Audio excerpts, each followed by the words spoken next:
जय हिंद दोस्तों। आज का टॉपिक है कोशिका। आपको पढ़ाएंगे कोशिका क्या होती है और कोशिका के विषय में बताएं। ठीक।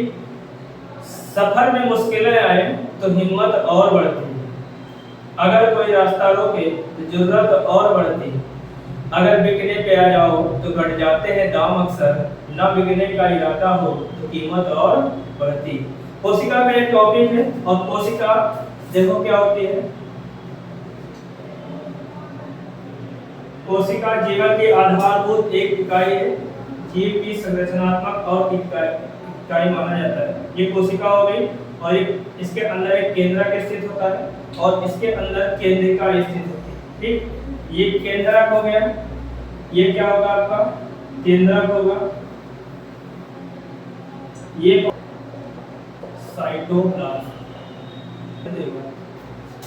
ये क्या है आपका साइटोप्लाज्म है,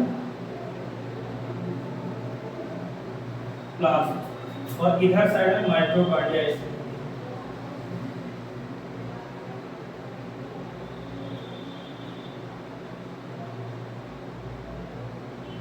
ठीक, ये माइटोकॉन्ड्रिया हो, ये इधर गोल्गी बॉडी में स्थित है,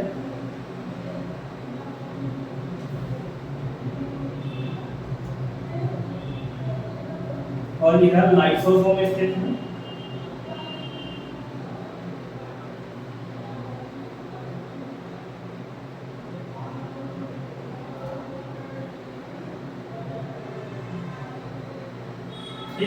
कोशिका की जो बाहरी दीवार है, ये जो बाहरी लेयर है, ये आपकी क्या है की बनी है, प्रोटीन प्लस लिपिड की बनी है।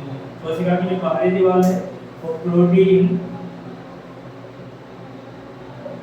प्लस लिपिड की बनी हुई है। ठीक, कोशिका की बाहरी दीवार का है तो नहीं, प्रोटीन और लिपिड की बनी हुई है। ये पूरी कोशिका होगी। जिस प्रकार से हमारे घर को बनाने के लिए, ठीक, सबसे पहले क्या की जरूरत होती है, ईंट की जरूरत होती है।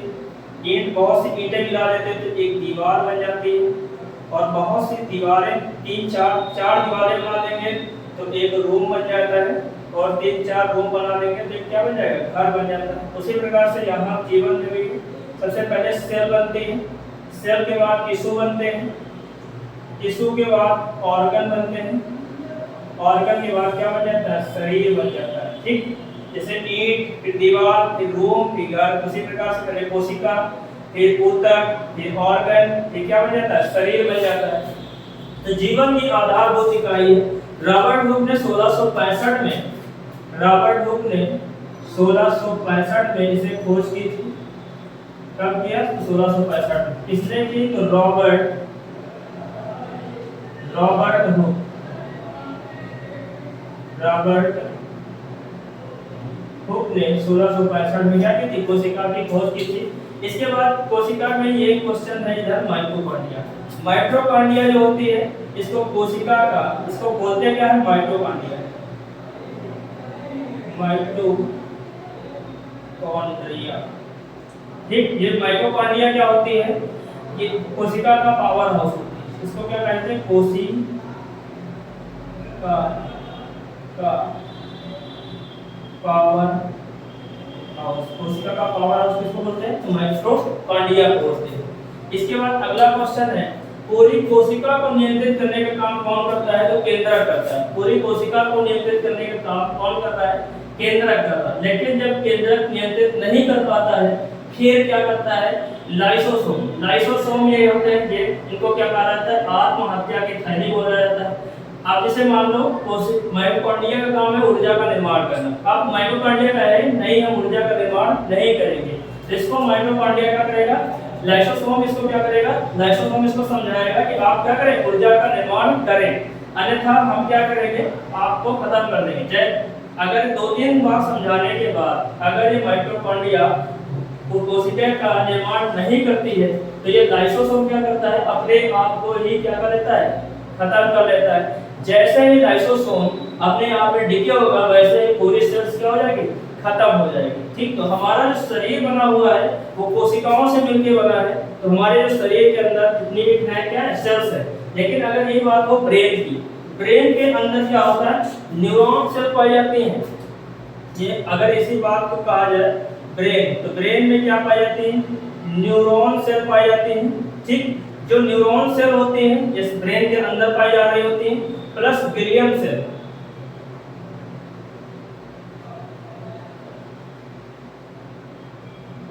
न्यूरॉन सेल कितने परसेंट पाए जाते हैं? 90%। ग्लियम सेल कितने परसेंट पाए जाते हैं? 10%। अगर ब्रेन के अंदर अगर क्या होता है, अगर आप मान लो गाड़ी चला रहे हैं, गाड़ी चलाते चलाते क्या हो गया, आपका एक्सीडेंट हो गया, आपने हेलमेट नहीं लगा के रखा था, आपको क्या हो गया, एक्सीडेंट हो जाता। अगर ब्रेन में कोई चोट आ जाती है, क्लोटिंग अगर ब्रेन में बन जाता है, अगर ब्रेन के अंदर क्लोटिंग बन जाती है तो क्या होगा, यहाँ पर होने से मतलब है, यहाँ पर अगर क्लोटिंग बनी तो यहाँ पर थक्का बन जाता है। ठीक, अगर आपने इलाज नहीं कराया, अगर सीटी स्कैन नहीं कराया तो आपको क्या होगा, पता चलेगा कुछ दिन के बाद यहाँ पर एक काहे का रूप धारण कर लेगा, तो कैंसर का रूप धारण कर लेगा।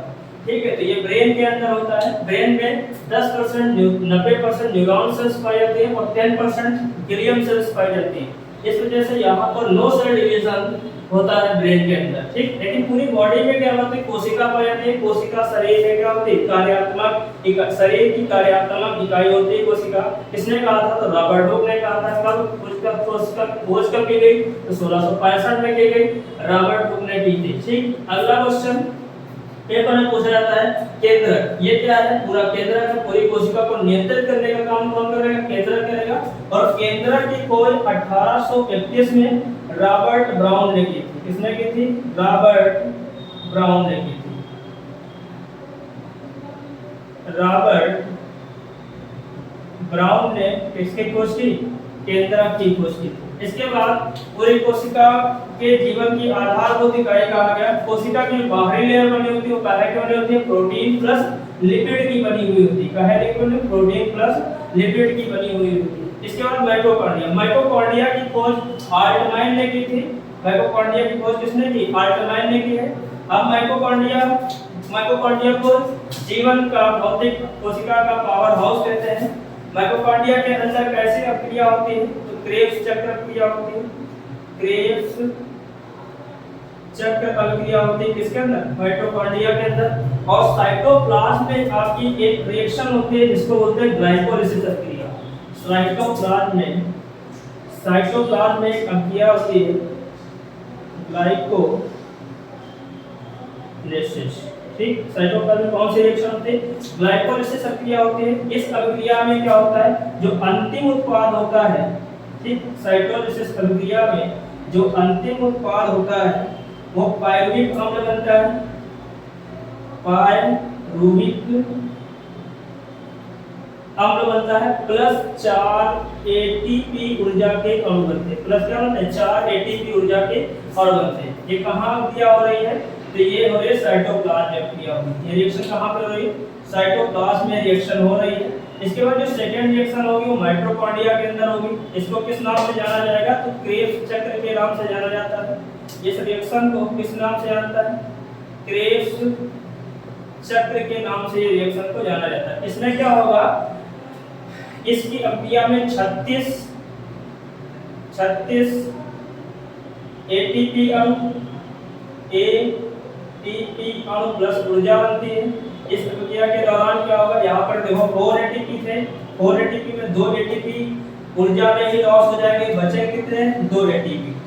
2 एटीपी कितने, 2 एटीपी प्लस 36 एटीपी क्या करेंगे, मिल जाएंगे तो बन जाएगा 38 एटीपी प्लस ऊर्जा। 38 एटीपी बन जाएंगे और क्या बन जाएगा, ऊर्जा बन जाएगी। ठीक, इसलिए माइटोकॉन्ड्रिया को ऊर्जा का पावर हाउस कहा जाता है। माइटोकॉन्ड्रिया के जो आंतरिक दीवारें होते हैं उसको क्रिस्टी कहा जाता है। माइटोकॉन्ड्रिया के आंतरिक दीवारों को क्या बोलते हैं, क्रिस्टी बोलते हैं। माइटोकॉन्ड्रिया के आंतरिक दीवारों को क्रिस्टी कहा जाता है।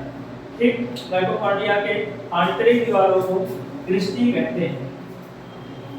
माइटोकॉन्ड्रिया के आंतरिक दीवारों को क्रिस्टी